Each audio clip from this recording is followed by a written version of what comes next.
El señor abogado va a dar cuenta de los documentos llegados a la comisión, don Patricio. Gracias, señor presidente. Se han recibido para esta sesión los siguientes documentos en cuenta. Su Excelencia el Presidente de la República ha retirado y ha hecho presente urgencia suma para el despacho del proyecto que modifica diversos cuerpos legales con el objeto de mejorar la persecución penal con énfasis en materia de reincidencia y en delitos de mayor connotación social en tabla en esta sesión.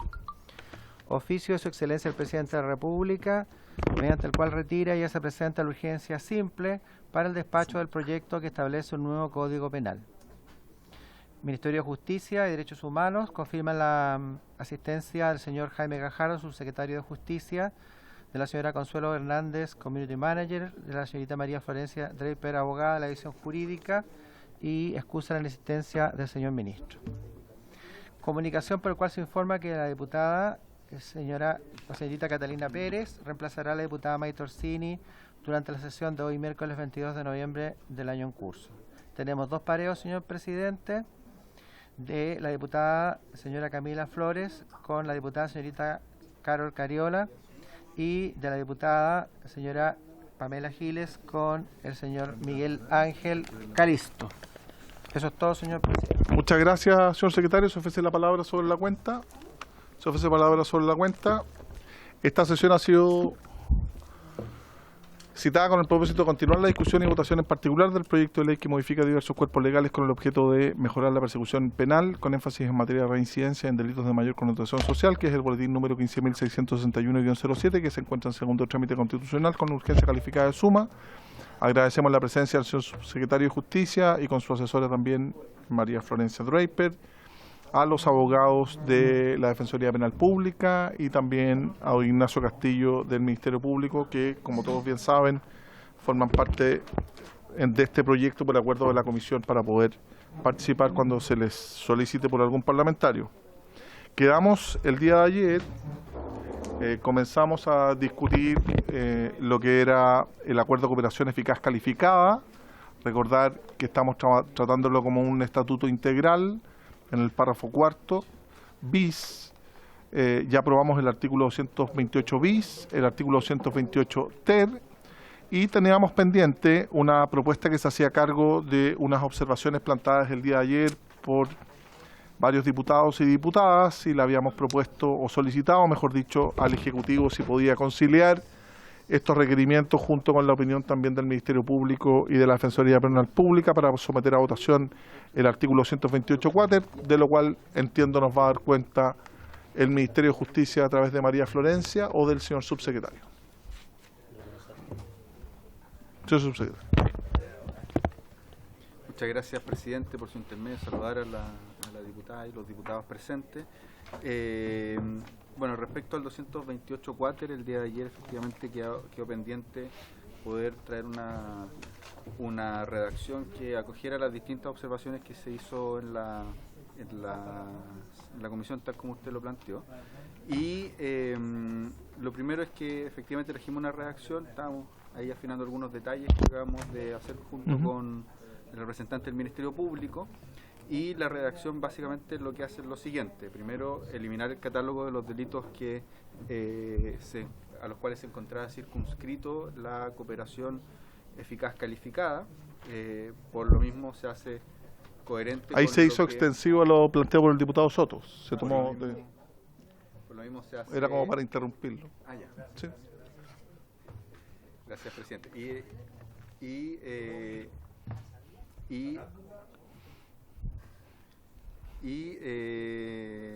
Y se hace coherente con los acuerdos de cooperación eficaz simple que ya había sido aprobado en el artículo 228 bis. Además también se hicieron algunas precisiones en los sujetos y se amplió, por decirlo de alguna manera, la fórmula en relación a los que el tipo de información que se tiene que entregar para que se pueda realizar la cooperación eficaz calificada, ¿ya? Y con eso se recogen las observaciones que hizo la diputada Pérez en la letra A en particular, y y además también las observaciones que hicieron el resto de los diputados. Solo quedan dos precisiones que acabamos de conversar con el Ministerio Público. En el encabezado o en el inciso primero del artículo 228 cuáter, para que no haya ninguna duda y no se genere ningún tipo de interpretación que no sea la que corresponde, diría acuerdo de cooperación eficaz calificada tratándose de hechos investigados, entendiendo que no son solo aquellas investigaciones ya abiertas, sino que de hechos investigados. De hechos relativos. Hechos relativos. No investigados. No, porque por lo que conversábamos antes. Porque investigado, se supone que hay una investigación. Bueno, de hechos relativos a los delitos señalados en el artículo 228 bis, en el fondo reemplazamos la palabra investigaciones por hechos. Sí. Y al final, en el inciso tercero, Ok. la cooperación eficaz calificada procederá respecto a imputados en la misma investigación o incluso imputados que se encontraran investigados por otros delitos, y ahí abrir la siguiente frase: en este último caso, el colaborador tendrá la calidad de testigo, y esto básicamente para que el Ministerio Público pueda entregarle esa calidad conforme a los programas que ya tiene para estas materias. Muchas gracias, subsecretario. Se ofrece la palabra. En votación. Presidente, vamos a votar la propuesta del Claro. Ejecutivo en relación a lo que conversamos ayer, ¿no es cierto? Claro, que ¿Tiene el texto sí, hasta acá? era el que El que modifica. Voy- voy a someter a... Sí, por favor, podría leerlo. Leemos porque no- el artículo... Señor presidente, Casi, casi, Em, casi. tratándose de hechos relativos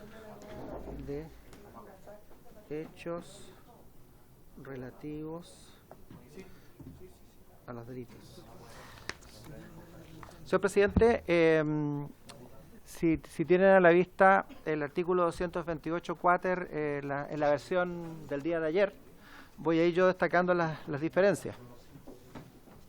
Las diferencias que se han incorporado.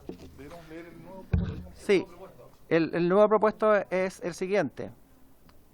Acuerdo de cooperación eficaz calificada, tratándose de hechos relativos a los delitos señalados. No hay más. ¿Todos tienen la fotocopia de lo que se presentó ahora? Entonces comenzaremos. Artículo 228 cuáter. Acuerdo de cooperación eficaz calificada, tratándose de hechos relativos a los delitos señalados en el artículo 228 bis, se entenderá como cooperación eficaz calificada la entrega de información o datos precisos, comprobados y verídicos que permitan satisfacer uno o más de los siguientes fines. A.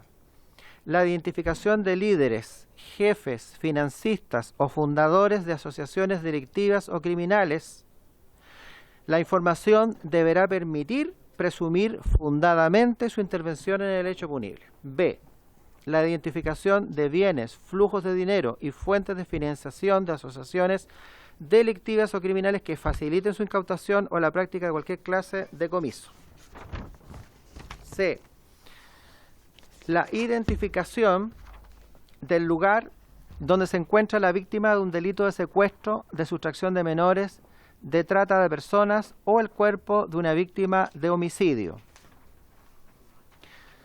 La cooperación eficaz calificada podrá ser establecida solo en virtud de un acuerdo de cooperación. En estos casos, el fiscal podrá, previa autorización del fiscal regional, acordar con el cooperador el sobreseimiento definitivo o la rebaja de hasta 3 grados de la pena, dependiendo de la entidad y relevancia de la información entregada y si ésta cumple con los fines de uno o más de los literales del inciso anterior. La cooperación eficaz calificada procederá respecto de imputados en la misma investigación o incluso de imputados que se encontraren investigados por otros delitos. En este último caso, el colaborador tendrá la calidad de testigo. Si el autor estuvo involucrado en los hechos que colabora a esclarecer, su cooperación eficaz debe extenderse más allá de su propia contribución al delito. El acuerdo de cooperación eficaz podrá incluir, además, el otorgamiento de una medida de protección al cooperador en los términos de la letra B del artículo 228 ter. Eso, señor presidente.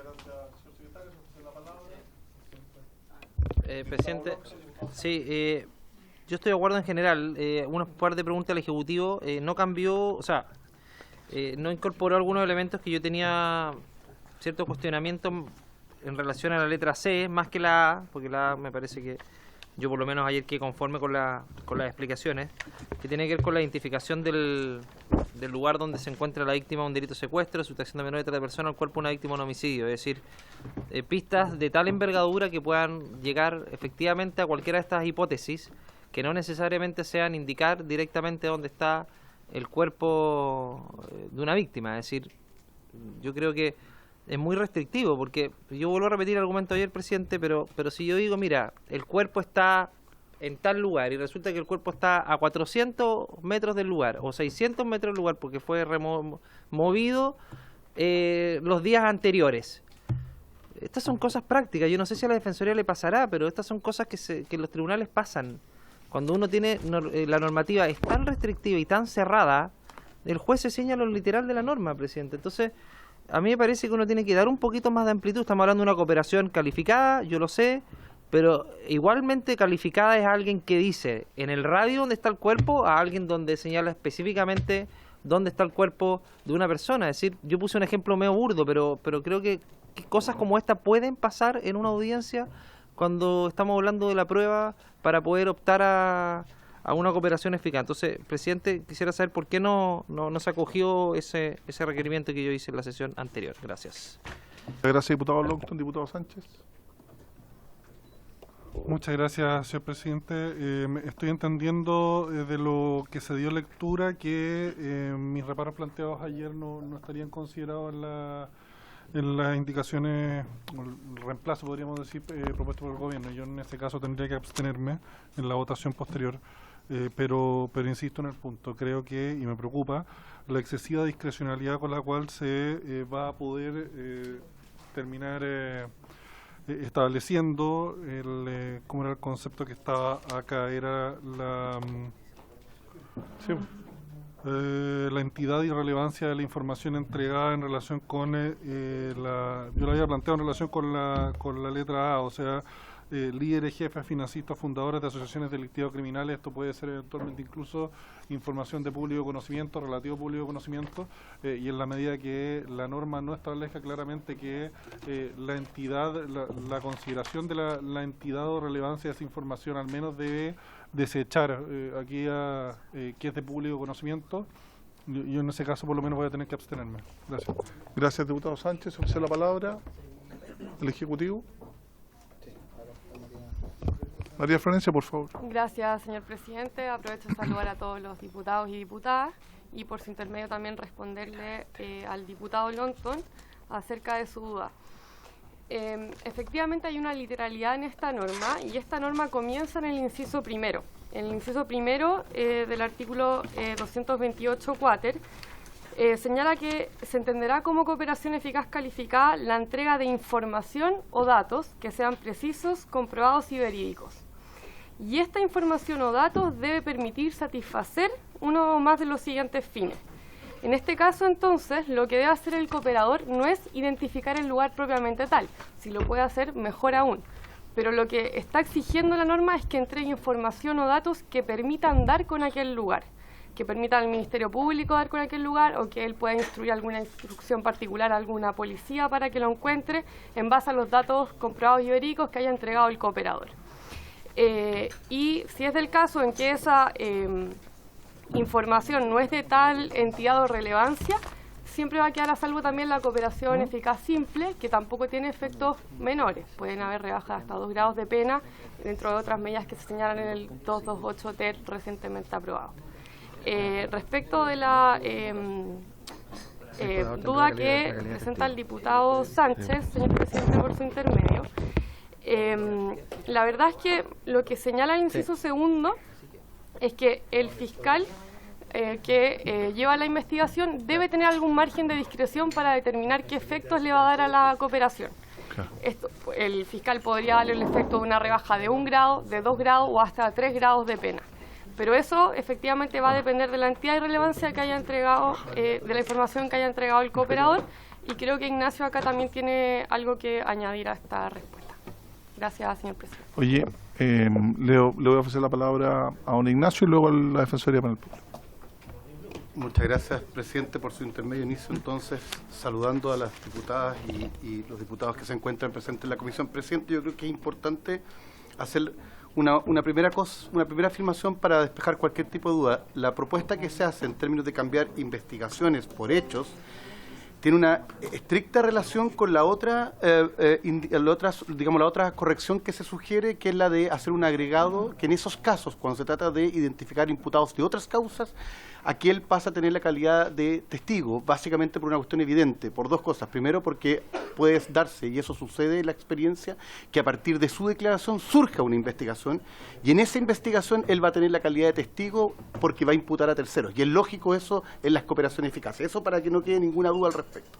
Luego, respecto a lo que plantea el honorable diputado Longton, por su intermedio, presidente, nosotros tenemos la misma interpretación que en este caso tiene el Ministerio de Justicia. La identificación del lugar es una cuestión que va a quedar, desde luego, entregada al propio acuerdo y a lo que el Ministerio Público, ¿cierto?, identifique como relevante para los efectos de la identificación de a dónde se pueda encontrar la víctima o el cuerpo u otros. Por tanto, creemos que es suficientemente amplio para que en cualquier caso, en una buena negociación de la cooperación, se llegue al acuerdo de ese punto. Ahora, si no fuera el caso, porque ya no es, por así decirlo, el radio, sino que es algo más extenso, todavía va a quedar la cooperación eficaz simple, que va a ser, en todo caso, una buena herramienta de negociación de cooperación con el imputado. Y por último, presidente, en respuesta a la duda, digamos, del honorable diputado Sánchez, yo lo que quisiera decir es que a nosotros al menos nos parece que es claro de que no solamente por el encabezado del artículo, sino que por la referencia que se hace respecto a la entidad y relevancia, es suficiente para entender que se trata de cuestiones que ya no están en la carpeta de investigación y por tanto es más o menos obvio que no están tampoco en el público conocimiento. Pero además agrego un punto que yo creo que no hay que dejarlo de lado, que es que, dado que se trata de una cooperación calificada, cooperación eficaz calificada, lo que se exige es una autorización del fiscal regional. Luego el fiscal regional va a tener la responsabilidad de verificar que efectivamente se trata de antecedentes de tal relevancia que justifican la negociación con la cooperación eficaz. Eso, presidente, por eso que creemos que cubre suficientemente esos espacios. Muchas gracias al Ministerio Público, a la Defensoría Penal Pública, por favor.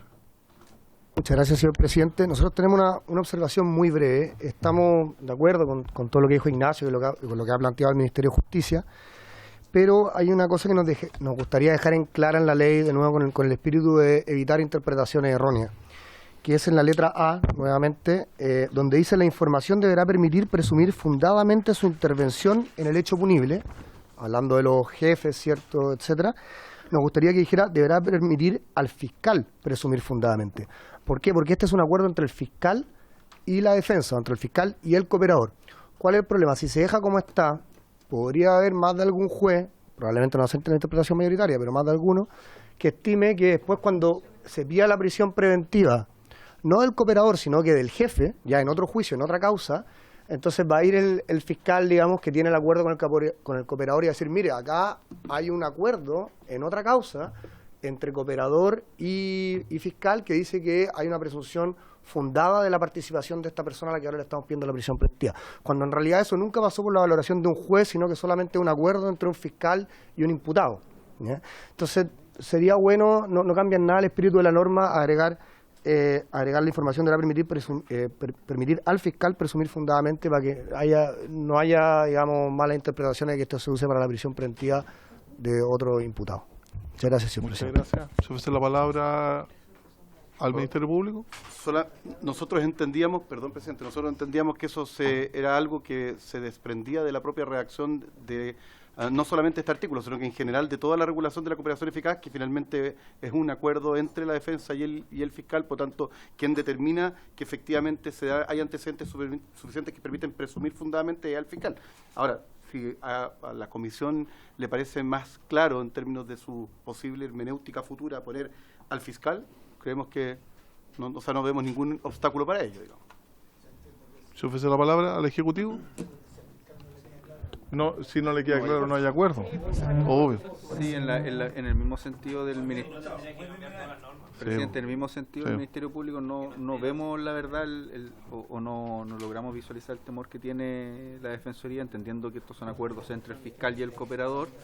Eventualmente, si el fiscal quiere pedir la prisión preventiva porque él tiene la convicción de que la persona participó en los hechos y se cumplieron los requisitos establecidos en la medida cautelar personal de prisión preventiva para que esto efectivamente ocurra, pero este es un acuerdo que además lo hemos dejado al margen de una aprobación jurisdiccional, por lo tanto siempre va a ser un acuerdo entre el fiscal y el cooperador. Sí. Yo entiendo también que en términos civiles es inoponible en otro proceso. Diputado Winter. Presidente, yo le podría pedir a usted que le pida a la Defensoría que vuelva a explicar el riesgo que ve en la omisión de la... Si usted lo solicita, diputado Winter, y entiendo que la Defensoría quedó clara con las explicaciones, le ofrezco la palabra a la Defensoría. Gracias, señor presidente. No, muy breve. A nosotros nos conforma que, a todos los efectos legales, esto quede en la historia de la ley. Sí. ¿Ya? Entonces, pero el punto era evitar una interpretación posible que, con toda certeza, sería minoritaria, pero que pudiera darse. El punto es, digamos, yo soy el cooperador, Ignacio Castillo el fiscal, y el jefe de la organización criminal es el señor Irarrázaval Alzaldía. ¿Ah? Entonces, sí, es de alto nivel la organización. Yo le cuento al fiscal Castillo todos los antecedentes que tengo, le muestro los audios, etcétera, y él llega al convencimiento de que existen presunciones fundadas de que el señor Irarrázaval es el jefe de la organización que además ordenó el homicidio del que estamos investigando, etcétera. Y ahí estamos ok. El problema es cuando el fiscal Castillo vaya a la audiencia de control de detención del señor Irarrázaval y le diga al juez, señor Leiva, digamos, que... magistrado, perdón, sí. Señoría. Muy bien. Señoría. Señoría excelentísima, el señor Leiva le diga, sabe que pudiera darse que... Mire, usted no me tiene que cuestionar la existencia de presunciones fundadas para decretar la prisión preventiva. Tiene que ver la letra A del 140 si los hechos están, y tiene que ver la letra E si hay peligro, pero la letra B no la puede cuestionar porque ya la tengo aquí en el acuerdo de cooperación que firmé con el señor Verdejo, a pesar de que le estoy pidiendo la prisión preventiva a Raza.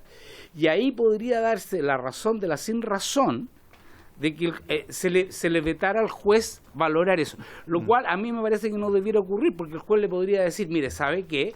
Es verdad, usted tiene esta presunción fundada, pero los antecedentes que me aportó el brillante defensor del señor Irarrázaval, el señor Soto, que me aportó estos antecedentes A, B, C, D, E, a mí me cuestionan que hayan presunciones fundadas y yo, excelencia, señoría Leiva, digo no al lugar a la prisión preventiva. Okay. Pero es eso, que puede ser una interpretación minoritaria, pero como ha quedado establecido en la historia de la ley, nosotros quedamos conformes de que es al fiscal el que debe entender que existen esas presunciones fundadas. Muchas gracias. Antes de dar la palabra a la diputada Giles, me parece importante que la comisión también asiente la circunstancia planteada por la Defensoría para que quede de pleno manifiesto en la historia fidedigna de la ley que la comisión estuvo absolutamente conteste en que obviamente son temas diametralmente separados y esa es la forma de interpretar la norma. ¿Ok? Siempre, sin embargo, se apoya en la comisión que por unánime, entiendo, coincidimos con la interpretación. Diputada Giles. Bueno, es lamentable que el señor subsecretario nos haya abandonado o no esté en la mesa. Voy a suponer que va a estar escuchando. Le está ofreciendo. Diputado, usted tiene la palabra. No se preocupen, yo creo que él es relativamente capaz de defenderse solo. Quizás no necesita tantos defensores espontáneos. Lo que quiero decir es que yo estoy pareada en esta oportunidad, no voto hoy en esta sesión. Pero quiero decir, presidente, justamente por eso, que yo entiendo que el juego bonito, por ponerlo en términos futbolísticos, aquí consiste particularmente en este tipo de legislación que es la que estamos viendo, en tratar de consensuar acuerdos, ¿ya? creo que a diferencia de otras legislaciones aquí no tiene mucha gracia el gallito. Y yo me imagino, no soy quien por supuesto para aconsejar al gobierno en ningún orden, pero yo imagino que lo que le conviene al gobierno en esto es justamente que esta sea una legislación nítida, prístina, con la que todos estemos involucrados y de acuerdo. En ese sentido a mí me llama la atención cuando sucede este tipo de intervenciones como la que acaba de tener la Defensoría, que me parece que incluso va en contra de lo que uno supondría que son los intereses de la Defensoría, en este caso, pero que lo que están haciendo, yo entiendo, es justamente un aporte desde la práctica, que es lo que nosotros, o la mayoría de nosotros no tenemos, que es prever cómo va a ser en los hechos esta legislación aplicada. Yo me imagino que no debiera haber una dificultad. Yo no me conformaría, si fuera ellos, con que esté en la historia de la ley, ¿ya? Creo que sería mucho mejor y creo que sería muy conveniente para el gobierno que lo que nos acaban ellos de explicar quedara explicitado. Se trata de un cambio de una palabra. Entonces yo tiendo a encontrar un poco de poco criterio cuando se hacen este tipo de aportes y no se asumen. Me pareció a mí escuchar que el Ministerio Público, el señor Castillo, entendía esto con la flexibilidad como para ajustarlo en una palabra, ¿ya? Y me pareció que la Defensoría se entregó muy rápido. Y me parece que ayer la Defensoría tuvo una actuación muy importante en dos indicaciones. Y a pesar de que yo no voto hoy día, si es que tuviera votación, igual con mi derecho a voz, pido que ojalá se cambie esa palabra. Muchas gracias, diputada. Diputado Soto.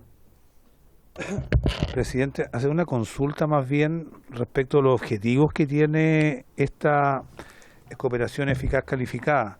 Todos hemos revisado que el delincuente que colabore con la justicia, entregando información que permita la identificación de los líderes, la identificación de los bienes, flujo de dinero y fuentes de financiamiento de las asociaciones criminales y el lugar donde se encuentra la víctima son importantes, pero se me produce una duda respecto de los bienes objeto del delito.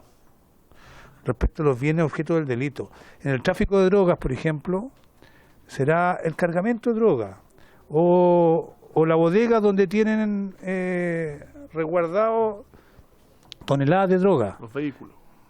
Es que son más bien instrumentos los vehículos, pero me refiero al objeto mismo del delito, tráfico de droga.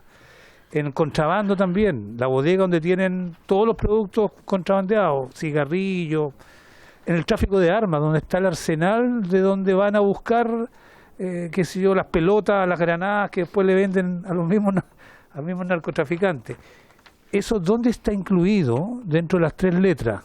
Pareciera que en la B, pero no sé si es tan claro que en la letra B estuviera, y me gustaría que alguien me lo precisara, porque me parece que son aspectos relevantes para poder configurar el delito y también para poder sustraerlo, digamos, del control que puedan tener estas asociaciones criminales. Gracias, diputado Soto. Diputado Benavente, antes de hacer la palabra al Ejecutivo. Presidente, solo para cerrar el punto anterior, a mí me parece que me parece súper válida la duda de la Defensoría, pero me parece un poco que innecesaria, digamos. Primero, el mismo 228 ter establece que el acuerdo de cooperación es entre el fiscal y el cooperado. Solo ellos forman parte del acuerdo. Y en segundo lugar, ya que estamos, el tema de la interpretación, sí. El diputado Winter dijo que en la historia de la ley hay que recurrir solamente cuando el tenor literal no sea claro, cuando haya dudas, pero en materia penal está el principio indubio pro, hoy día sería imputado. De tal manera que también ese principio, si hay alguna duda, siempre va a ser en beneficio del imputado y en consecuencia su interpretación va a estar beneficiando al imputado, digamos, y yo creo que no corre riesgo alguno tal como está redactada la norma de la indicación del Ejecutivo. Muchas gracias, diputado Benavente. Le ofrezco la palabra al Ejecutivo, previamente al Ministerio Público y luego al Ejecutivo. Don Ignacio, micrófono. Micrófono. Presidente, por su intermedio para contestar la pregunta Muy buena pregunta del honorable diputado Soto. Yo entiendo, presidente, que en la letra C del 228.4, perdón, la letra B del 228B, del 228.4 están incluidos todos los supuestos de comiso. Y por tanto, cualquiera de ellos podría ser. Ahora, pero vuelvo a insistir una vez más. De hecho, si ustedes me lo permitieran a mí decir, en el ámbito, por así decirlo, de la instrucción general que el fiscal nacional pudiese dictar a propósito de esto, más bien uno lo que tendría que sugerirle, porque finalmente es él el que la dicta, ¿cierto? Pero uno sugerirle es que la letra B de este artículo debiera estar pensado principalmente a lo que se conoce como el seguir la ruta del dinero de las organizaciones criminales. O sea, porque en otro caso perfectamente podría caber la cooperación eficaz simple, digamos, ¿cierto? Ahora, desde luego, si es que el cargamento y la entidad del cargamento es tan relevante que hace que entonces el comiso, por así decirlo, del instrumento sea tan relevante para justificarla, probablemente, presidente por su intermedio, eso se podría hacer. Y de hecho, vuelvo a decir, y eso queda, entre otras cosas, en la autorización que se le pide al fiscal regional, en que al fiscal regional se le expone, se le dice, mire, normalmente yo no daría una cooperación eficaz calificada por eso, por el cargamento, pero dada la entidad creemos que es suficiente, porque además vamos a llegar a los líderes, porque además vamos a llegar también a otras entidades. Muchas gracias, Ministerio Público. ¿El Ejecutivo para cerrar? ¿Había pedido? ¿No? Sí, lo dejaron claro. Ya. Presidente, por su intermedio, creo que en la comisión se ha dado un trabajo bastante virtuoso en cuanto a el tipo de las observaciones que se plantean, la conversación que se da entre los dos principales operadores del sistema penal que están aquí en la mesa, que es la Defensoría Penal y el Ministerio Público. Y por cierto, así como surgen dudas, también muchas veces las aclaraciones que se da por el resto de los intervinientes que han estado presentes en el debate, esas dudas en algunos casos se aclaran y en otros casos es necesario hacer reformulaciones.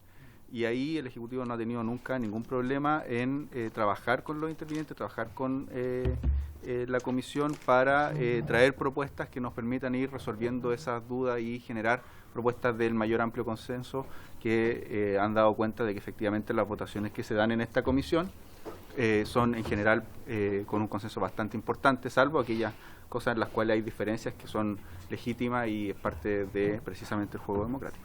Muchas gracias, subsecretario. Yo finalmente quisiera asentar nuevamente y pedirle a la Secretaría que lo consigne debidamente en el informe el planteamiento que realiza la Defensoría para que quede claramente plasmado en la historia fidedigna de la ley. En votación, señor secretario.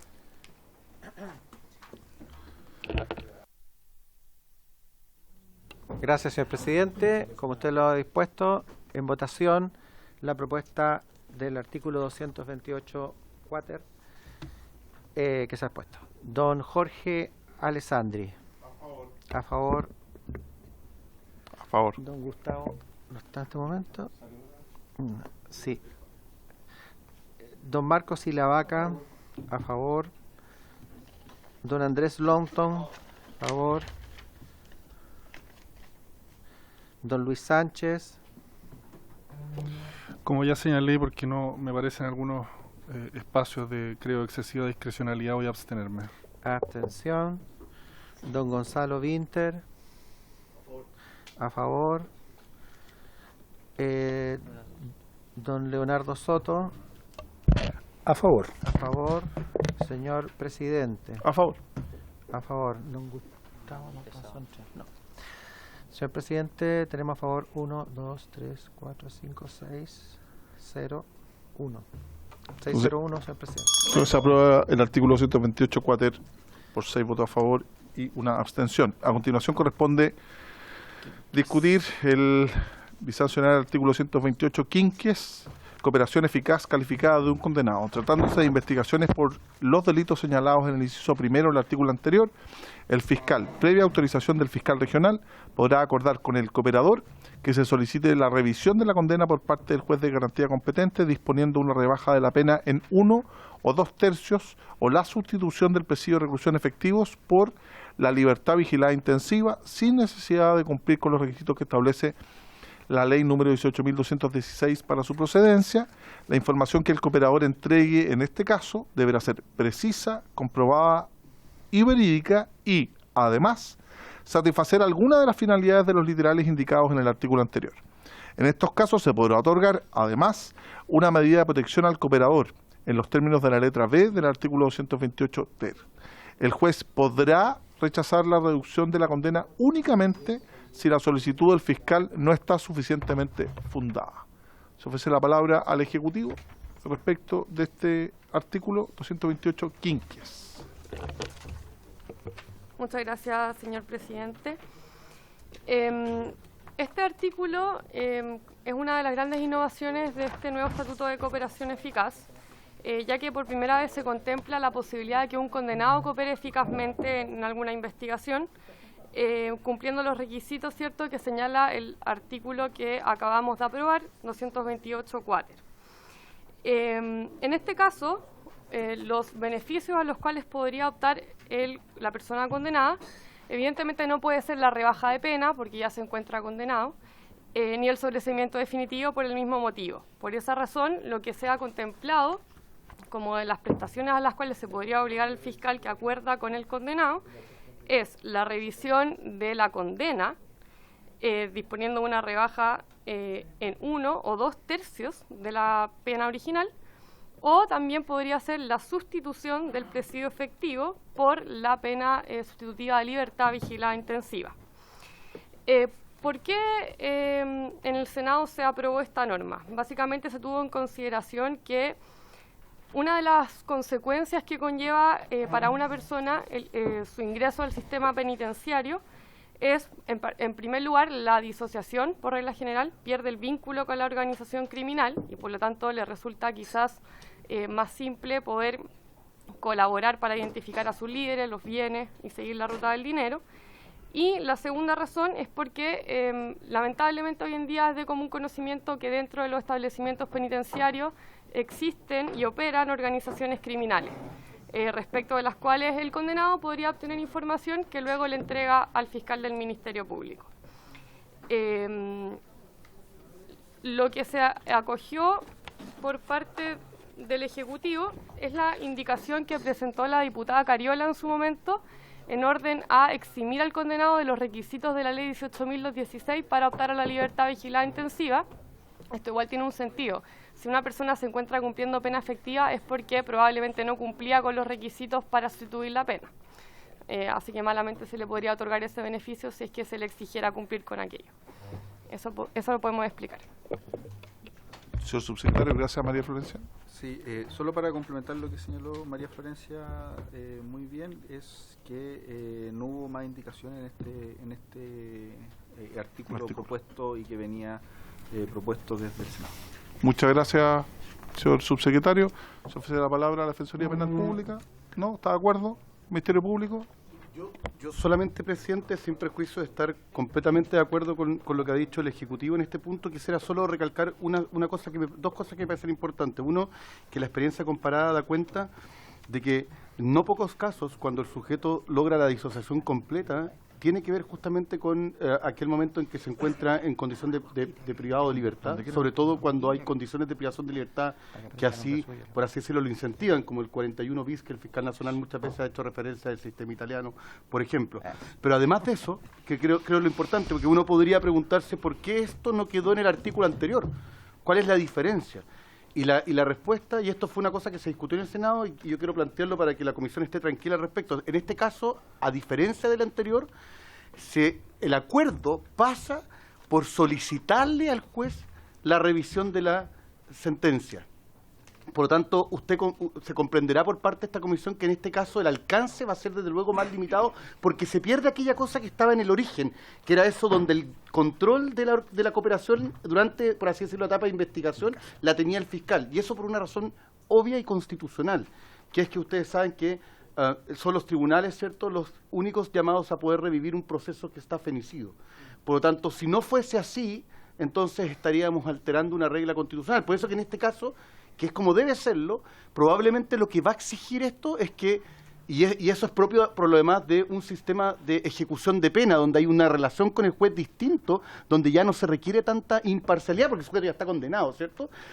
Y por lo tanto, es muy probable que en estos casos exista un diálogo entre el Ministerio Público y el juez para decirle, mire, tenemos esta persona que nos quiere dar esta información, que está disponible a nuestra información y que y nosotros estaríamos dispuestos a reconocerle una cooperación en este ámbito. ¿Qué le parece a usted, juez? Va a haber un diálogo seguramente mucho más rico con el juez, que insisto, en el ámbito de la ejecución penitenciaria no tiene los problemas que tiene durante la etapa de investigación, porque la relación de imparcialidad es distinta. Una pregunta puntual. Siempre es el tribunal acuo, digamos, el que lo revisa. Pero si no tenemos ejecución, el juez que dictó la sentencia. No, el Código Procesal Penal dispone que el juez de ejecución, independiente que no tengamos como en Chile la figura del juez de ejecución, pero el juez encargado de resolver las cuestiones de la ejecución es el juez de garantía, competente.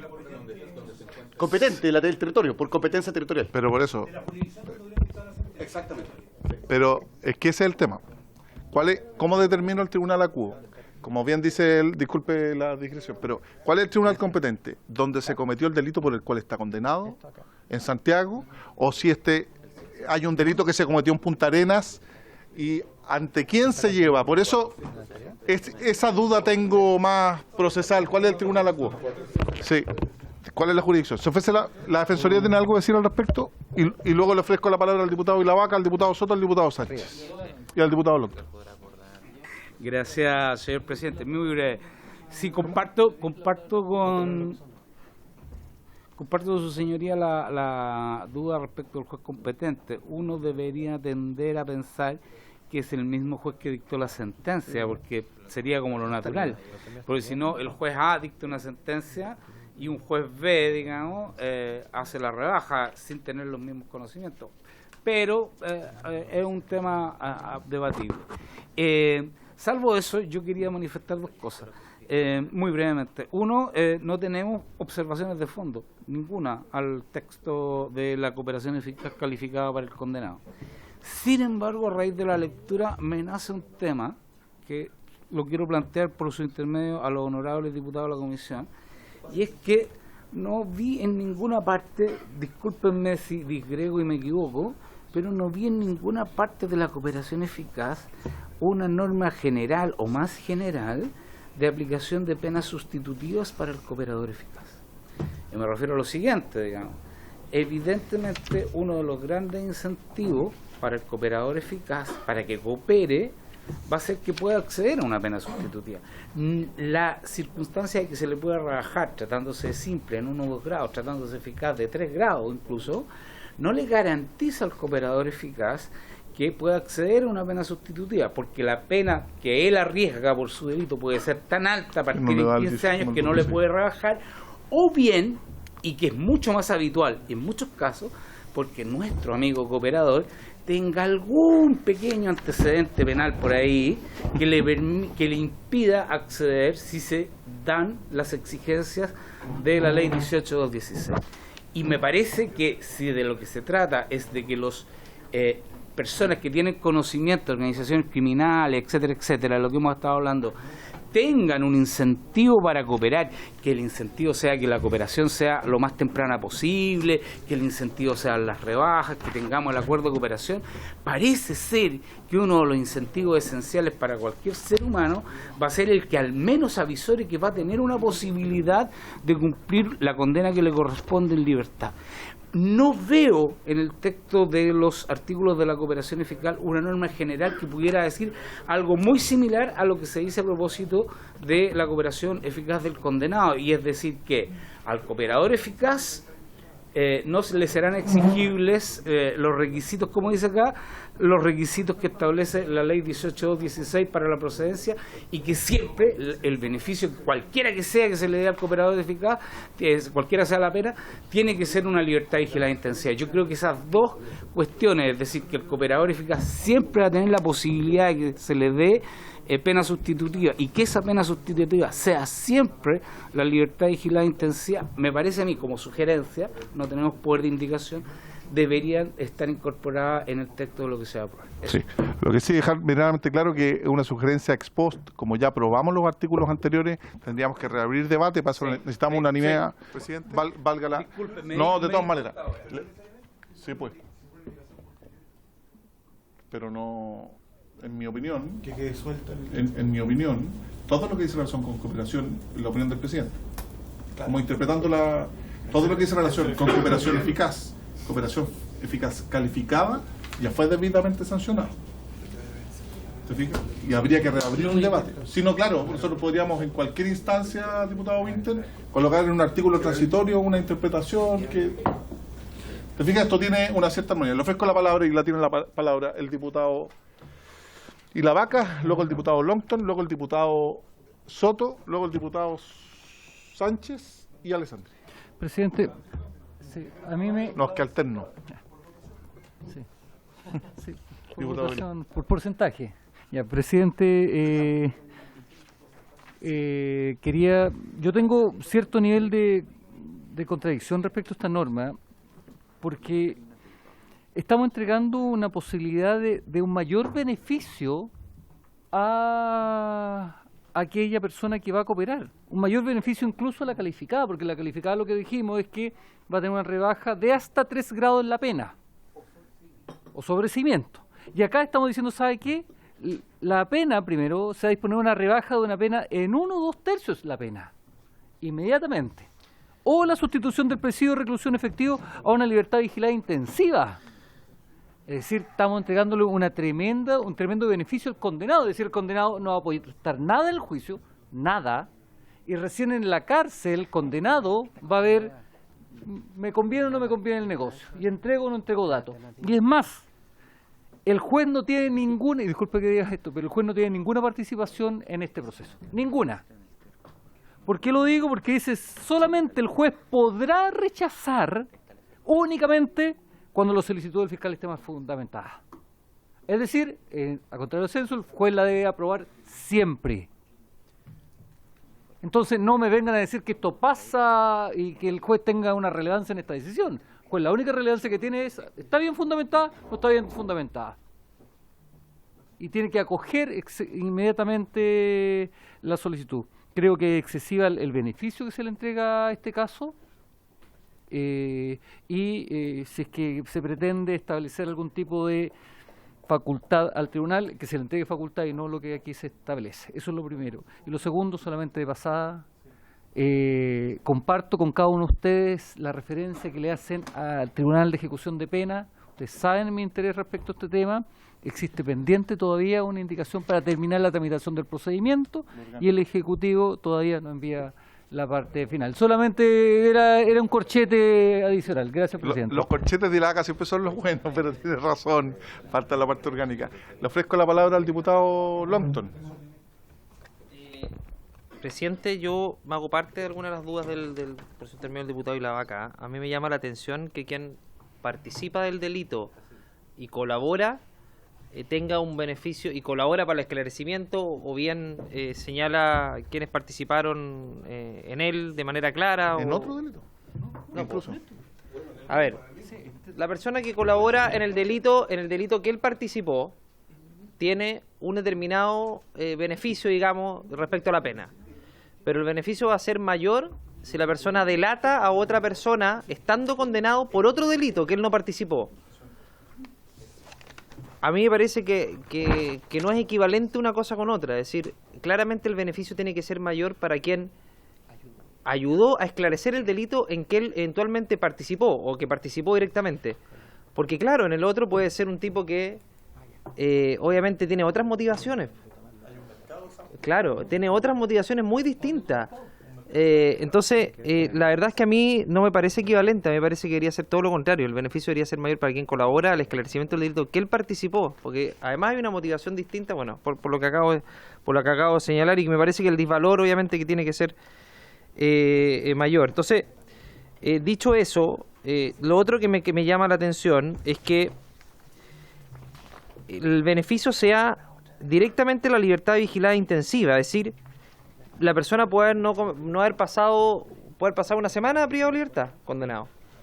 Y y la condena no hace distinción por el tipo de condena, porque dice, tratándose de investigaciones por los delitos señalados en el inciso primero del artículo anterior. Ya, está bien, delitos graves, pero no hace una graduación de la pena. La persona puede haber sido condenado a pocos años o a muchos años, a cadena perpetua. Y resulta que alguien condenado a perpetua puede ser objeto del beneficio de la libertad vigilada intensiva, porque además, otro elemento relevante, dice, sin necesidad de cumplir con los requisitos que establece la ley 18.216. Y la ley 18.216 impide acceder a ciertos beneficios cuando se trata de determinados delitos de pena sustitutiva, pero acá se lo salta. O sea, acá independientemente de la pena y el delito que cometió, le está diciendo, mira, el juez, a propuesta obviamente de Fiscalía, podrá dejarlo en libertad. O sea, no tiene que hacerlo. Además, esa es la última crítica, a propósito de lo que señala el diputado Vilavaca, y además dejan atrapado al juez, porque el juez solamente va a poder oponerse si no está suficientemente fundada. O sea, si la solicitud, si digamos, el juez se ciñe estrictamente a lo establecido en esta norma, si está fundada va a tener que liberarlo a la persona. O sea, no va a poder hacer ningún juicio de valor respecto a si esto está bien otorgado o no. Solamente tiene que ceñirse a que esté fundado. Si está fundado, listo. Entonces finalmente va a ser como una aduana el juez. O sea, va a ser un mero trámite. Entonces, presidente, yo tengo muchas dudas, más dudas que certezas con esta norma por las dudas recientemente Muchas gracias, planteadas. diputado Longton. Diputado Sánchez. Muchas gracias, presidente. Me preocupa esta norma. Aquí estamos hablando, como bien se señaló, de la cooperación eficaz, pero en el caso de los condenados, personas que ya están cumpliendo condena en cárcel, probablemente en la mayoría de los casos. Y aquí, ¿qué es lo que se plantea?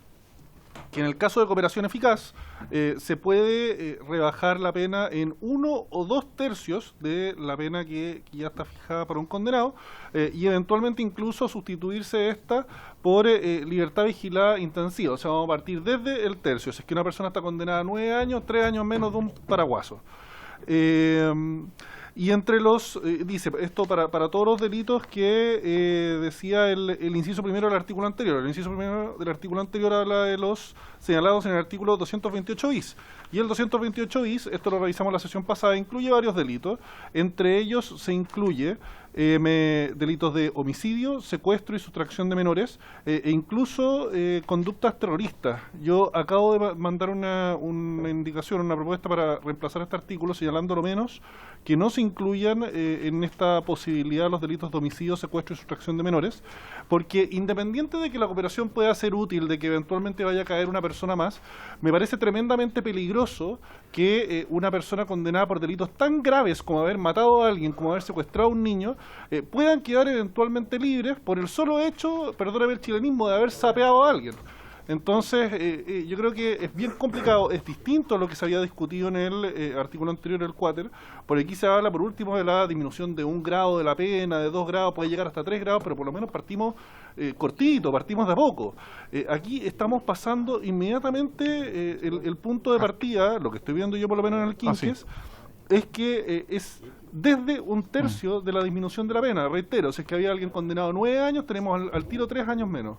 Y eso yo creo que es muy complicado, Yo creo que está bien eventualmente para delitos funcionarios, para delitos económicos, para otras formas de criminalidad, asociación ilícita incluso, que puede incluso comprender estos casos particulares. Pero creo que, al menos en los términos en que está planteado, no debiésemos incluir a estos delitos más graves, delitos contra las personas, como el homicidio, el secuestro y la sustracción de menores, y comentar también que esta indicación fue suscrita por el diputado Alessandri. Muchas gracias. Gracias, diputado Sánchez. Diputado Alessandri, para terminar la primera ronda. Y luego Gracias, presidente. Efectivamente, suscribí la indicación del diputado Sánchez. No me gusta el artículo por varias cosas y me gustaría ahí la opinión del Ministerio Público.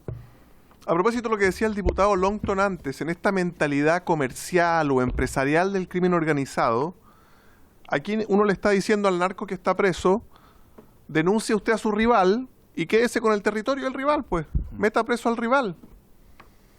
Entonces, primero tener cuidado con el tema de 1 a 2 tercios. Ponía el ejemplo, el diputado de 9 años, quitarle 3, pero 2 tercios de 9 son 6, entonces es un premio muy grande a mi juicio. Después, reemplazarlo por la pena sustitutiva solamente de libertad vigilada intensiva, no expulsión u otra. ¿No sería mejor dejarlo abierto y que pudiera ser cualquier sustitutiva, ¿por qué cerrarlo a libertad vigilada si es una persona que ha matado, que ha secuestrado y que usted no la quiere, que está en Chile? ¿Qué pasa si es un extranjero que ha entrado por paso irregular y usted preferiría darle la sustitutiva de expulsión, por ejemplo, de extrañamiento, no dejarlo 3 años circulando por las ciudades de nuestro país, por ejemplo? O sea, no me gusta porque el perdonazo es muy grande, no me gusta porque prestar cooperación eficaz sobre otro delito implica que una persona del crimen organizado va a delatar a su competencia, no me gusta porque se circunscribe solamente a libertad vigilada, cuando me gustaría quizás para un caso particular ocupar otro tipo de sustitutiva, y cuando ya son 3 cosas que uno le llaman la atención negativamente de un artículo, evidentemente se lo cuestiona mucho. Gracias, presidente. Muchas gracias. Cerrando la ronda, el diputado Soto. Sí, presidente, yo estoy de acuerdo en general con esta cooperación calificada para que puede beneficiar a condenados que no tienen relación con el delito que se está enjuiciando. De eso se trata. Porque en la cárcel es el lugar donde más se conocen datos sobre delitos. Es prácticamente la universidad del delito. Ahí están los integrantes de todas las bandas criminales chilenas que han participado activa, permanente, ocasionalmente, en toda clase de delitos. ¿Y cómo no va a ser importante que alguien entregue ahí datos precisos para encontrar el cuerpo o la persona de un secuestrado o la persona del cadáver de un asesinado? O va a poder identificar los líderes de la organización que ha producido una gran cantidad de delitos. Yo sé que eso es extraño a la cultura chilena, pero uno ve en televisión todos los días como en Estados Unidos y en otros países los mismos fiscales van a las cárceles y negocian con ellos, con los mismos presos, la posibilidad de que le entreguen datos para resolver delitos graves. Son crímenes súper complejos. Y cuando uno dice no estoy de acuerdo con esta idea, uno tiene que pensar, ¿es mejor que no se sepa? ¿Es mejor que el secuestrado nunca aparezca? ¿Es mejor que nunca se tenga conocimiento de la banda criminal, dónde operan? Porque yo sé que es extraño, pero uno tiene que ponderar acá los distintos objetivos o fines que están en juego. Y yo creo que los fines de poder detener la acción del crimen organizado, a los niveles que hemos visto, justifica que de manera restrictiva, ocasional me imagino, se pueda entregar este tipo de beneficios a personas que están condenadas siempre que proporcionen antecedentes comprobables, verídicos, etcétera, de todos los fines que se establecen en la norma. Yo creo que hay que innovar, hay que evaluar también. El Ministerio Público tendrá que tener una reglamentación bien precisa de los casos en que ofrece este verdadero regalo de libertad a personas condenadas, y tiene que ser bajo escrutinio público, de manera transparente, porque además el mismo fiscal regional creo que lo aprueba. Entonces va también su responsabilidad política en juego. Un fiscal generoso que entrega todos estos regalos sin realmente tener como contrapartida en la transacción un beneficio que salve vidas, que lleve a la cárcel a grupos organizados, bandas criminales, probablemente podrá ser enjuiciado políticamente por nosotros a través de la acusación constitucional. En fin, hay herramientas que ninguna garantiza por sí sola que las cosas se hagan bien, porque la naturaleza humana es así, pero sí tiene los debidos controles y rendiciones de cuentas que justifican su existencia. Además se recogen las buenas prácticas extranjeras, entiendo también.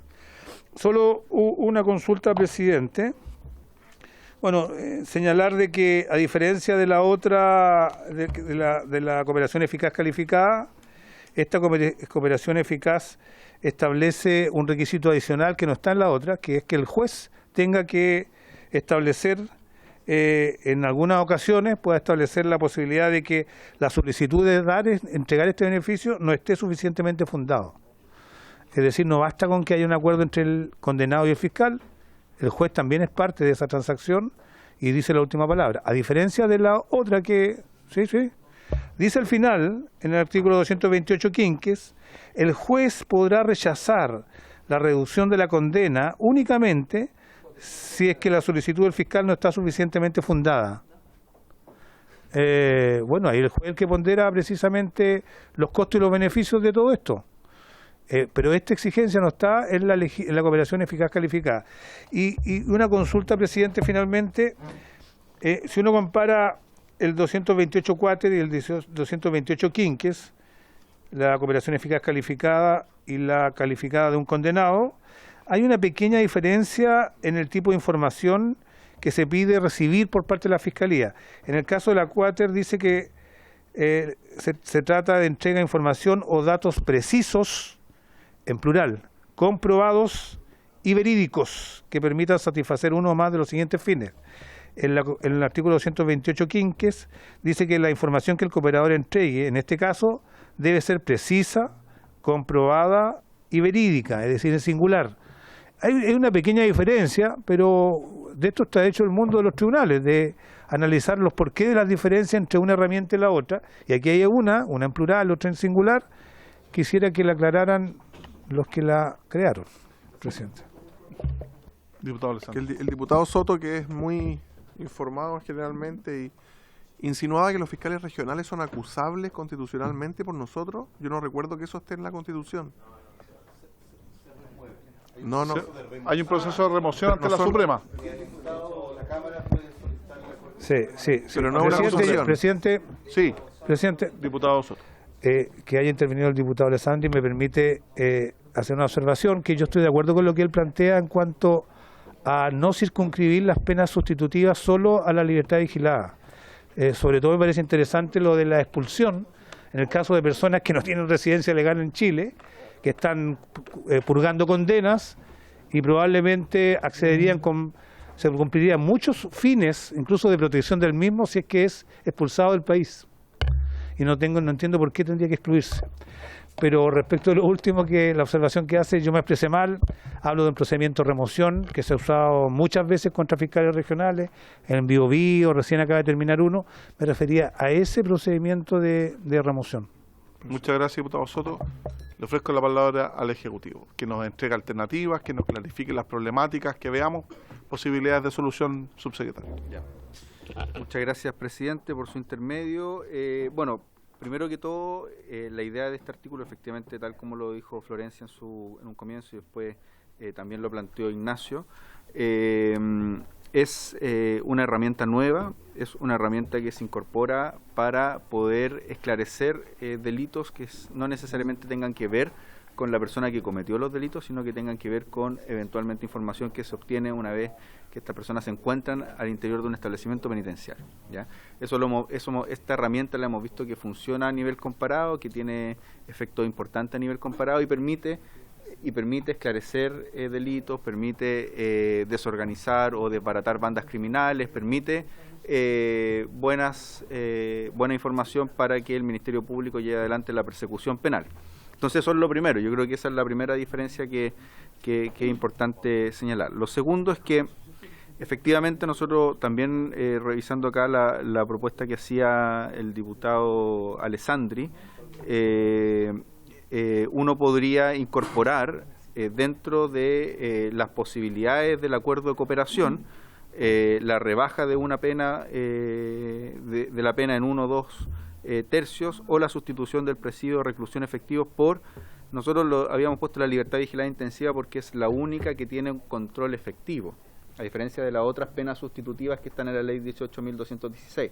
Pero tiene razón el diputado que también puede ser la expulsión, en el fondo ambas, y podríamos incorporarlo y me parece que es una muy buena propuesta, es decir, la sustitución del presidio, reclusión efectivo, la libertad vigilada intensiva y la expulsión.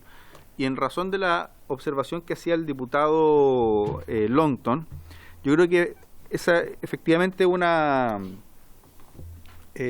decisión que hay que tomar en esta mesa en cuanto a si excluimos o no de la posibilidad de que se establezca como parte del acuerdo la libertad vigilada intensiva o la expulsión, que son las posibilidades de sustituciones de pena conforme a la ley 18.216, para aquellas personas que hayan cometido un delito de los cuales están excluidas la posibilidad de aplicar la ley 18.216. ¿Ya? Ahí efectivamente el Congreso, desde la promulgación de la ley 18.216, ha ido incorporando delitos en la exclusión, por distintas razones. ¿Ya? y hemos terminado de aprobar distintas modificaciones legales para restringir la aplicación de la ley 18.216 en ciertos supuestos, principalmente porque el tipo de delito que se comete muchas veces es muy gravoso para la sociedad y los riesgos de que una persona con alguna pena sustitutiva vuelva a cometer ese delito ha generado una gran conmoción pública en muchos casos. ¿Ya? Entonces, ahí lo que nosotros proponemos es que se restrinja la posibilidad de que el acuerdo de cooperación, muy similar a la propuesta que ya venía del Senado, quede para la rebaja de la pena en 1 o 2 tercios para la sustitución del presidio o reclusión efectiva en una pena en la libertad vigilante intensiva y la expulsión, pero sin excluirlos de los presupuestos de la ley 18.216 en cuanto al tipo de delitos. ¿Ya? Y esto tiene aplicación porque no necesariamente la persona que se encuentra recluida y que va a suscribir un convenio de cooperación eficaz es una persona que necesariamente esté en sí misma excluida de la posibilidad de una pena sustitutiva. ¿Ya? Pero sí el convenio de cooperación eficaz puede ser muy relevante para esclarecer delitos que se encuentran actualmente ocurriendo o para desbaratar asociaciones ilícitas, bandas criminales o bandas de crimen organizado. Entonces las propuestas que haríamos es incorporar la expulsión, mantenerlo en libertad vigilada intensiva, incorporar la expulsión y excluir la posibilidad de que no se... Claro, en el fondo de que sea en razón de los requisitos contemplados, o mejor dicho, del tipo de delitos que excluye la ley 18.216. No entendí eso último, para que me quede claro. Primero, en la libertad vigilada intensiva o expulsión. O expulsión. Perfecto. ¿Y la segunda propuesta es? Que se mantenga la restricción en cuanto al tipo de delito, porque la ley 18.216 tiene otros requisitos. En los otros requisitos creo que es razonable flexibilizar, pero en el tipo de delitos, para ser coherente con lo que el propio Congreso ha venido legislando en el último tiempo y además hacia atrás, mantener la restricción en cuanto al tipo de delitos que se cometen.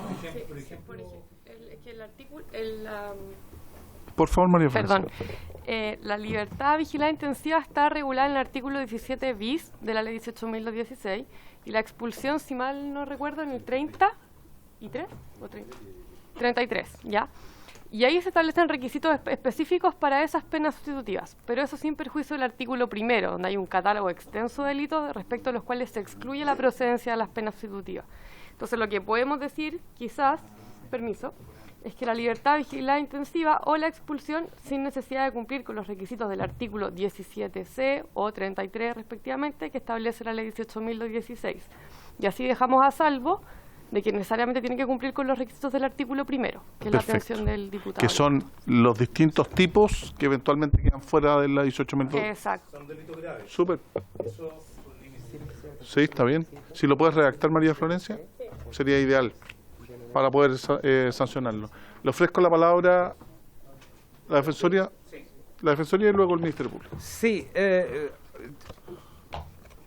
como me aconsejó la honorable diputada Giles, digamos, no nos vamos a entregar tan fácilmente. Es que ya se entregó porque estaba de acuerdo. Sí, no, lo que pasa es que estaba pensando en la modificación que sugiere el señor subsecretario. Y entonces sí, es doloroso porque son muchos los delitos que están en el artículo 1 de la ley 18.16 que impiden acceder a beneficios. O sea, nos parece pertinente. Pero, pero el punto al que yo iba a adjuntar es el siguiente. Ojo con la cooperación eficaz del condenado en el siguiente sentido. El artículo 1 actual, vigente de la 18.16 de las penas sustitutivas, nos dice, mire, no le puede dar pena sustitutiva en delitos de tráfico a menos que haya cooperado eficazmente. No le puede dar pena sustitutiva en delitos de asociación criminal o asociación delictual a menos que haya cooperado efectivamente.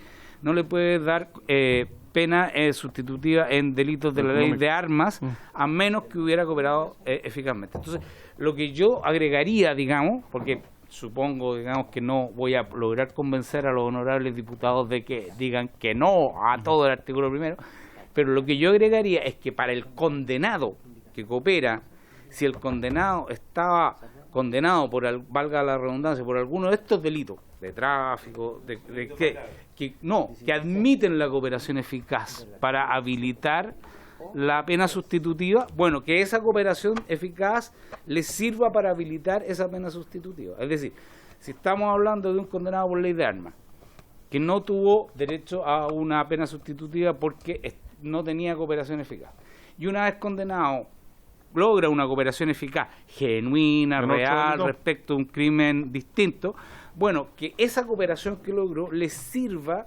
para que se tenga por cumplido el requisito de la cooperación eficaz del artículo 1 de la ley 18. ¿Se entiende la lógica? Sí, pero no. Sí, pero no. Sí, no, se entiende la lógica, claro, se entiende la lógica. A eso voy que lo que pasa es que yo creo que sería un muy buen incentivo para quienes están condenados por este tipo de delitos, que admiten penas sustitutivas cuando hay cooperación eficaz, pero que no accedieron a ella porque no tenían cooperación. Sería, claro, digamos, puede decirlo, pero ahí yo recurriría al argumento que dio el honorable diputado Soto, que me parece muy sabio, en términos de que deberíamos preferir que se aclararan los crímenes y se aclararan las responsabilidades individuales de los partícipes antes que no hacerlo. Yo estoy de acuerdo, pero lo que sí, antes de dar la palabra al Ministerio Público, quisiera hacer ver, o la opinión, es que esta es una institución excepcional, tiene que ser excepcional, y además, vuelvo a insistir, adecuémonos a nuestra idiosincrasia, es absolutamente contracultural. Entonces, también hay que ser cuidadoso en eso, porque de repente uno, claro, puede replicar experiencias en otros países, que uno los ve a través de los medios de comunicación o televisión, pero que efectivamente, para la percepción de impunidad que impera en Chile, puede ser muy, muy complejo. Le quedan 18. Para complementar a mi compañero.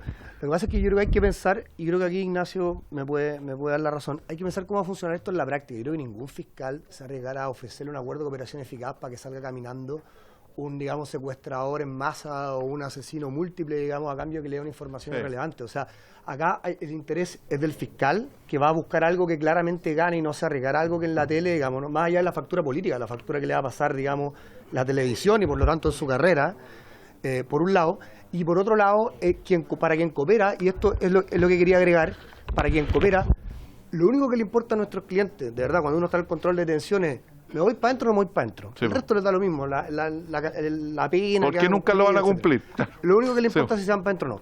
Entonces, si no está el incentivo de la posibilidad de acceder a la 18.016, si no está esa posibilidad, se vuelve mucho menos atractiva la cooperación eficaz. Solamente quería decir eso. Me debe 45 segundos. Don Ignacio Castillo, solo una duda. Yo mantengo la duda respecto, como inquietud, mantengo la duda respecto al Tribunal ACUO. ¿Cuál es el tribunal, si lo pudieran aclarar?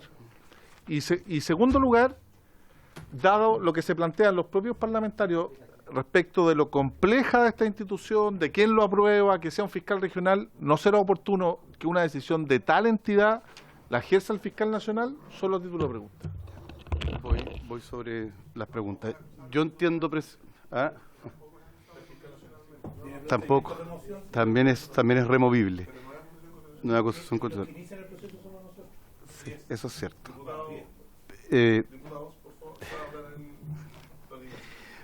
Presidente, me permite ir de lo general a lo particular. Yo desde luego entiendo, presidente, que la definición final respecto de, por así decirlo, cuáles son los beneficios que político-criminalmente corresponden en esta forma de delación premial es algo que tienen que definir los propios diputados, ¿cierto? En eso yo no voy a emitir opinión. Si es 1 a 2 tercios, si es solo libertad vigilada, si es libertad vigilada y cómo se llama, y expulsión, si debieran o no cumplirse otros requisitos. Yo lo que sí quisiera decir como cuestión general es que la experiencia comparada demuestra que en el ámbito premial aquella se expresa mejor en el ámbito penitenciario. Es decir, una vez que los sujetos están condenados es cuando mejor funcionan los ámbitos, por así decirlo, de delación premial, ¿ya? Con los beneficios y costos que eso significa. De hecho, por ejemplo, en el ámbito de las wrongful convictions o de las convicciones, las condenas erróneas, ¿cierto? Hay también un debate respecto de efectivamente del uso de la delación. Ahora, lo que yo quisiera decir respecto de eso como primera cuestión es que el proyecto lo que hace es que lo limita solo a la cooperación eficaz calificada. Por lo tanto, supone, y yo creo que hay un error en el proyecto en términos de tratarlo como singular cuando debería ser plural, igual que como en el otro. Creo que efectivamente hay un error de cómo se trabajó y particularmente cierto de que no se identificó ese problema en el primer trámite constitucional, pero efectivamente yo lo pondría en plural tal cual como lo destaca por su intermedio el honorable diputado Soto. Eso como primera cuestión. Por lo tanto, esta es una herramienta que sirve. Segundo, excluir muchos tipos penales tampoco tiene mucho sentido. O sea, no tiene mucho sentido básicamente porque detrás de esto está la idea de que sujetos que eventualmente terminen siendo condenados pueden estar, dado su condición de condenados, dispuestos a colaborar para informar respecto de quién eran sus superiores que le daban las órdenes. Por ejemplo, en un secuestro donde uno logra identificar a las personas que participaron del primer acto del secuestro, que es básicamente la parte, digamos, de la sustracción de la libertad, ¿cierto? La retención del sujeto y el llevar al sujeto a la casa a la casa de seguridad donde va a estar, ¿cierto? Donde se va a realizar el secuestro. Que esos sujetos estén en condiciones de poder decir quiénes fueron los que participaban de eso, quiénes eran las personas que estaban arriba de eso, quiénes eran los negociadores de eso. Por lo tanto, si uno opta por excluir todos los delitos del artículo 1 de la Ley 20.000, va a inhibir todo tipo de supuestos en que puedan participar esos sujetos, porque estarían condenados por eso. Quiero modificar de la 18.016. Creo que el representante de la Defensoría comete un pequeño error en el sentido de que solamente la referencia que hace el artículo 1 de la 18.216 respecto de aquellos que han sido beneficiados con la pena sustitutiva es básicamente respecto de aquellos que han tenido condena y en una específica pena sustitutiva. Entonces yo diría, no es tampoco ese un criterio que nos va a ayudar mucho, ¿ya? Por tanto, yo tendería a no mezclar el artículo 1 de la 18.216 con esta forma de cooperación eficaz. En segundo lugar, efectivamente, esto tiene un requisito adicional, que es el requisito de la autorización del fiscal regional, lo cual supone una responsabilidad institucional importante. En tercer lugar, es obvio, creo yo, que esto debe ser tanto respecto de las causas en que el sujeto ha sido condenado. Piénsese, por ejemplo, en la cantidad de casos en que nosotros logramos detener por así decirlo, el conductor del bus que viene con la droga, el conductor del camión o de la camioneta que viene con la droga, y que no tenemos verdaderamente fuertes herramientas para poder llegar a aquellos que son los que pretenden internar la droga a Chile, como también respecto de aquellos que están condenados por otros delitos distintos, que tomen conocimiento, por ejemplo, dentro de la actividad penitenciaria. Y por último, y para contestar lo que decía el presidente, al menos en mi interpretación, puede ser que me equivoque, pero al menos en mi interpretación, cuando la norma dice que aquel al cual hay que requerirle, ¿cierto?, la aprobación, ¿cierto?, la revisión de la condena, es al juez de garantía competente, tengo la impresión de que eso se refirió, esto fue una cuestión que hicieron los profesores, al título octavo al párrafo primero de la ejecución de las sentencias condenatorias y medidas de seguridad del Código Procesal Penal. Párrafo primero, intervinientes, artículo 466, que dice intervinientes durante la ejecución de la pena. Durante la ejecución de la pena o de la medida de seguridad, solo podrán intervenir ante el competente juez de garantía, el Ministerio Público, el imputado, su defensor y el delegado a cargo de la pena sustitutiva de prestación de servicio, bla, bla, bla, bla. O sea, a nosotros nos parece que es el juez de garantía competente, que entiendo es el juez de garantía salvo que haya habido alguna discusión de competencia, del lugar donde se cometió el delito. Por el cual está condenado. Exacto. El cooperador. Perfecto. Exactamente. O sea, no es un tribunal distinto. No. Así lo entiendo yo al menos. Ok. Eso tendría lógica, para que efectivamente una modificación sea de aquel magistrado, aquel tribunal que conoció de la causa y tiene cabal conocimiento de ese hecho. ¿Sí? Sí. Sí, va a prestar una indicación el Ejecutivo. Diputado Longton, no me desarme. Ya la desarmó. Presidente, muy breve. Ignacio, ¿puede ocurrir que una persona condenada, pongamos un caso extremo, cadena perpetua, que colabore en un delito distinto, fue condenado hace 2 semanas a cadena perpetua, y entrega una colaboración en los mismos términos que está acá, precisa, comprobada y verídica, y logra desbaratar una banda de narcotraficantes, pongamos, o de crimen organizado, pongamos el Tren de Aragua, y se logra apresar a su líder? ¿esta persona podría quedar en libertad bajo un acuerdo de cooperación eficaz calificada con la Fiscalía? ¿Qué delito había cometido? Si es que esa persona fue condenada a cadena perpetua, pongamos un homicidio, ¿podría quedar en libertad y habiendo cumplido solamente 2 semanas privada de libertad a propósito de esta cooperación? Al Ministerio Público. Presidente, al Ministerio Público. Que queremos subsanarlo con la... Yo partí, presidente, en mi exposición anterior diciendo que respecto de las formas en las cuales se va a concretizar esa, por así decirlo, relación premial con la delación es una cuestión que corresponde a la política criminal. Ahora, y por tanto corresponde a esta comisión. Ahora, a cómo está hoy día, efectivamente la hipótesis que usted dice se podría dar. O dándose todos los supuestos, es decir, dándose todos los supuestos, incluyendo la autorización del fiscal regional, en el caso más extremo, efectivamente. Ahora, uno podría excluir esa. Ahora, sobre eso, perdón. ¿Usted tiene la palabra? Sobre eso, uno podría generar reglas para evitar que se pudiera dar esa situación si política criminalmente pareciera ser que no corresponde. Como por ejemplo que en el caso de los presidios perpetuos la reducción de pena puede ser simplemente una reducción de años de condena y no, o sea, cuando de hecho lo expuso sobre esto el fiscal general de Colombia en la actividad que tuvimos en conjunto, ellos decían que, pero tienen un sistema de penas distinto, porque a diferencia del nuestro que tiene penas de presidios perpetuos, simple y calificado, ellos tienen penas de años que pueden llegar hasta los 50 años, por lo tanto él podía bajar de 50 a 25 años. Entonces uno podría perfectamente llegar a una regla en que en los casos de presidio perpetuo, por ejemplo, o más, uno podría decir una regla que presidio mayor en su grado medio en adelante, la pena solamente podrá ser de rebaja de la condena, pero no de sustitución a pena sustitutiva.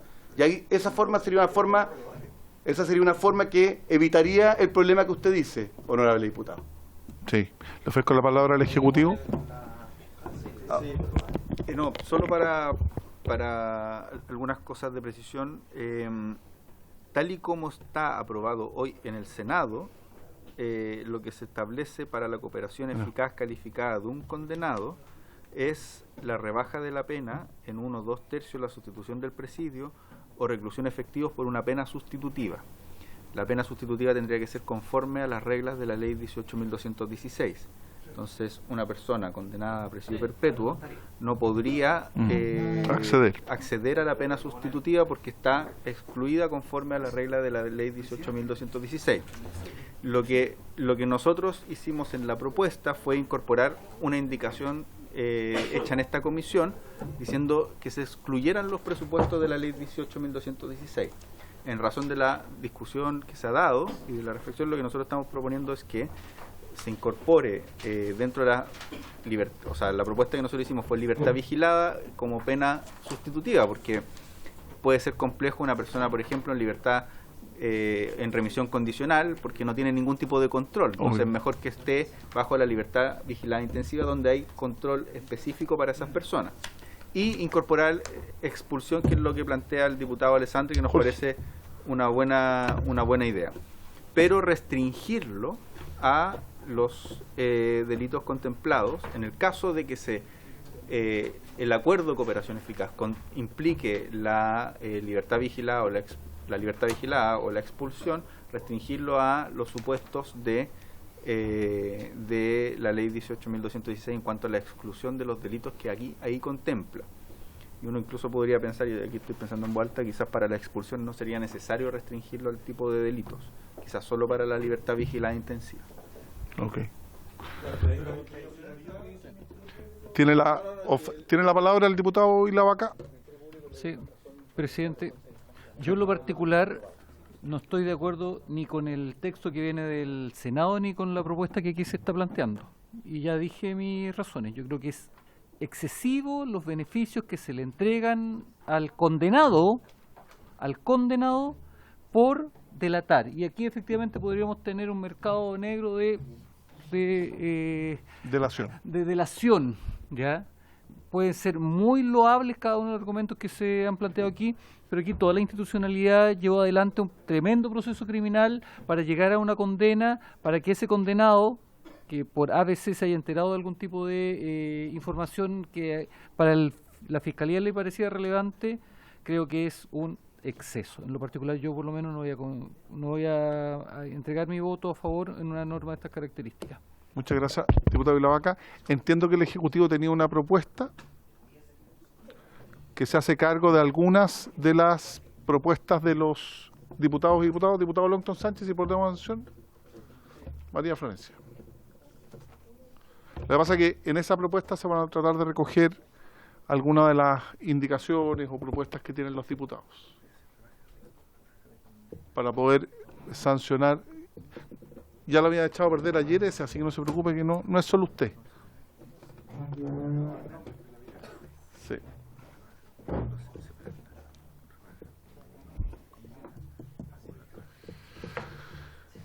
Como le decía, no es un tema fácil.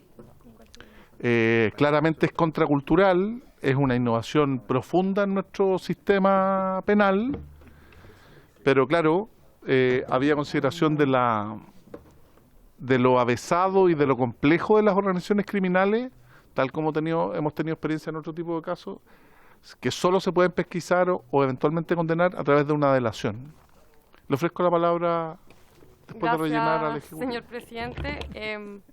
¿Leo el artículo completo cómo quedaría? Ya. Recogiendo algunas propuestas, quedaría de esta manera. Artículo 228, quinquies. Cooperación eficaz calificada de un condenado. Tratándose de investigaciones por los delitos señalados en el inciso primero del artículo anterior, el fiscal, previa aprobación del fiscal regional, podrá acordar con el cooperador que se solicite la revisión de la condena por parte del juez de garantía competente, disponiendo una rebaja de la pena en 1 o 2 tercios o la sustitución del presidio o reclusión efectivo por la libertad vigilada intensiva o la expulsión, conforme a la Ley 18.016, sin necesidad de cumplir con los requisitos específicos que se establecen en el artículo 15 bis o el artículo 34 de la ley, respectivamente, para su procedencia. La información o datos que el cooperador entregue deben ser precisos, comprobados y verídicos, y además satisfacer alguna de las finalidades de los literales indicados en el artículo anterior.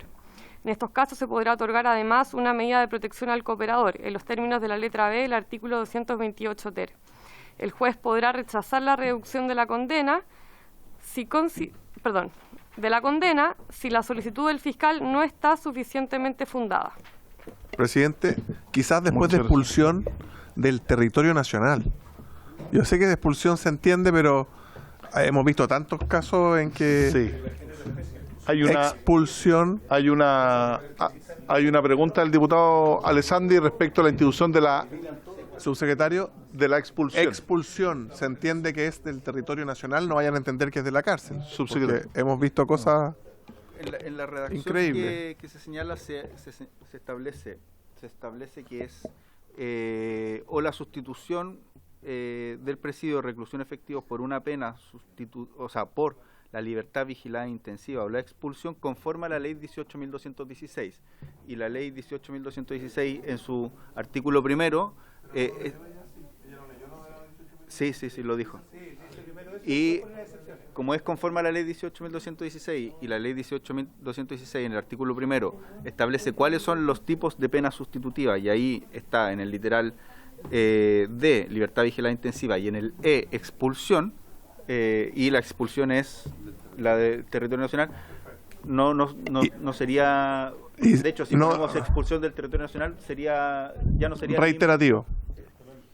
Ya sería distinto a cómo lo establece la ley 18.216. Y respecto a la otra indicación que redactó el diputado Sánchez de sacar algunos delitos de este premio, es que si, ¿cómo le llamó Ignacio? De delación premial. Si lo hacemos conforme a la ley 18.216, se entienden que no podría proceder en razón de todos los delitos que la ley 18.216 señala que no procede.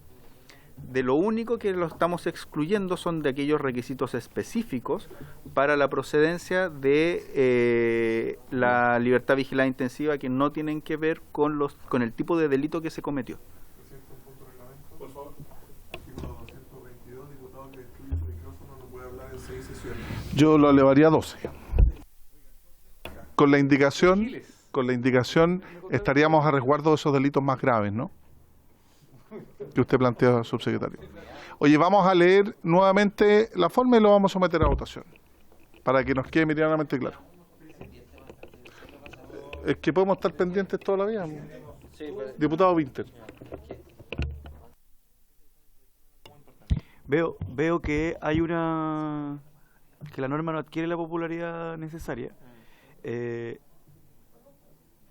Pero antes de eso yo tengo una pregunta. Lo que pasa es que yo entiendo el espíritu de esta norma, porque efectivamente si un condenado significa desbaratar una red completa que tiene aprisionado al país bajo su... Como el ejemplo que puso el diputado Longton, imagínense lo que significaría desbaratar al tren de Aragua. Obviamente como fiscal se puede... O sea, que de hecho puede ser bueno para el país que tome un camino como el que planteó el diputado Longton, aunque el diputado Longton lo planteó como algo negativo y en cierto sentido lo sería.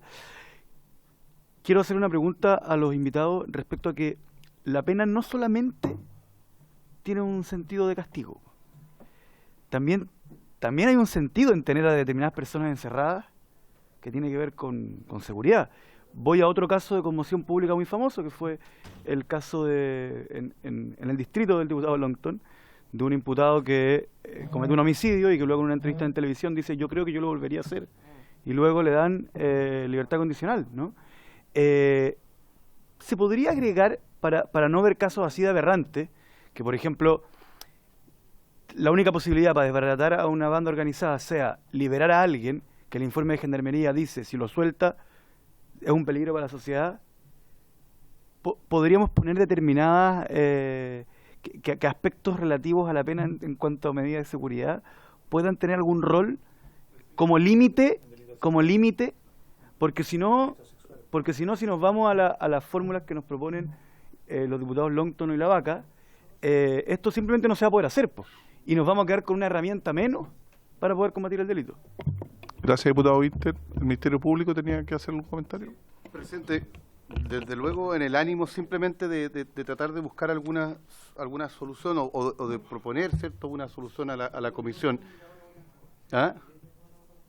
No, lo que quizás uno podría pensar, presidente, insisto, la propuesta del Ejecutivo es una propuesta digna de ser considerada, pero quizás uno podría eliminar la referencia a la 18.016, que también es como uno lo ve en otras experiencias, eliminar la referencia a la 18.016, solo dejando, por ejemplo, si fuera de interés de la comisión, la pena sustitutiva de expulsión, si es que procede, por así decirlo. ¿Y por qué lo digo? Porque la rebaja de pena, que podrá ser de 1 o 2, bueno, es un problema que lo tendrá que ver la comisión, pero la rebaja de pena va a conllevar, en términos, por así decirlo, de el régimen penitenciario, la opción del sujeto de poder postular anticipadamente tanto a los beneficios intrapenitenciarios como a los beneficios penitenciarios digamos, como a los beneficios propios penitenciarios que tiene nuestro sistema de carcelario. Como por ejemplo, ¿cierto?, la libertad condicional, como por ejemplo el régimen de salida, ¿cómo se llama?, o fin de semana, nocturno, ¿cierto?, diurno. Entonces, quizá una fórmula es simplemente, digamos, regular la rebaja de pena con el caso de la expulsión y dejar que el régimen penitenciario haga lo propio, porque con el régimen penitenciario va a pasar también lo que dice el honorable diputado en términos de que van a estar los informes presentenciales, los informes psicológicos y todo el tema. Entonces, creo que esa fórmula, dado que también, tomando en consideración lo que se ha dicho, que se trata de una medida excepcional, una medida que el sistema tiene que empezar a pensarla, simplemente la rebaja de pena va a permitirle al sujeto saber que ahí donde tenía que estar, no sé, 6 años para los efectos de poder empezar a postular a libertad condicional, ahora va a poder empezar a postular a libertad condicional inmediatamente. Yo lo que quiero plantear son dos cosas. Primero, estos son temas complejos y está bien que debatamos en la comisión, y está importante. También hay un problema en donde este artículo no tenía ninguna indicación. Ninguna indicación. Es una autocrítica. Yo también me la hago. Ojo. No está bien, pero tienen la posibilidad, pero no había ninguna indicación. Entonces, lo que pasa es que dilatar los debates también es complejo, porque si uno pudiera aplicar la norma como corresponde, son 2 intervenciones por artículo y se acabó y se vota. Tampoco creo que es la idea. Pero lo que le quiero pedir y proponer a la comisión es que dejemos stand-by este artículo, que es un artículo complejo, que hay que analizarlo bien, que tengamos una propuesta para la siguiente sesión para continuar el debate, pero también pedirle... No es SLEP, es solo stand-by. No, está bien, pero usted me dio el pase, gracias. Que dejemos hasta aquí la discusión de este proyecto y que efectivamente el Ejecutivo se coordine y los parlamentarios también con el Ejecutivo para poder tener una propuesta y poder sancionar y votarla la próxima semana. ¿Les parece? Sí, estoy completamente de acuerdo con su propuesta. No, solo hacer 2 observaciones que en el debate surgen, porque este es una herramienta nueva, nadie la conocía y había que primero escucharla para ver cómo actúa, para ver sus límites y sus problemas que pueden presentarse. Y a mí me surgen dos preguntas para que las considere también el Ejecutivo en este análisis que va a hacer en esta semana. Una, que esta herramienta permite, si se entrega el beneficio, la rebaja de 1 o 2 tercios de la pena que tenga el condenado. ¿Cómo juega esa rebaja de pena con la ley de reducción de penas, la ley de reducción de condena? ¿Cómo juega? Porque ahí me imagino que uno puede sumar las cosas, entenderla incluida, no lo sé, pero pueden obtenerse resultados que pueden ser complejos. Y segundo, la persona que colabora, que cumple con todos los requisitos, los fines de la norma, se le entrega el beneficio, obtiene la libertad, y la pregunta es, ¿qué pasa si vuelve a delinquir? ¿En qué condiciones queda? ¿En qué condiciones queda? ¿Tendrá que cumplir todo el beneficio que le quedó pendiente o que fue beneficio de la rebaja? ¿Más la nueva condena? ¿Más la nueva condena o no? Entonces, yo creo que son aspectos que vale la pena mirar, que yo creo que reforzarían la herramienta, si es que reforzarían la idea de que la persona que obtiene la libertad no puede volver a delinquir. Totalmente de acuerdo. Muchas gracias, diputado Soto. Diputado Vilavaca, para terminar. Sí, presidente, la misma línea.